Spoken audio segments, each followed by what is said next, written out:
உண்மையை சொல்லி நன்மையை செய்தால் உலகம் உன்னிடம் மயங்கும். நிலை உயரும் போது பணிவு கொண்டால் உயிர்கள் உன்னை வணங்கும். உண்மை என்பது அன்பாகும், பெரும் பணிவு என்பதும் பண்பாகும்.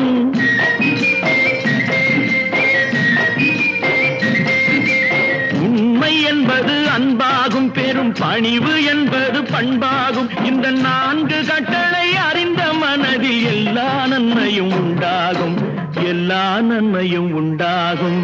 6 மனமே 6, அந்த ஆண்டவன் கட்டளை 6. 6 மனமே 6, அந்த ஆண்டவன் கட்டளை 6.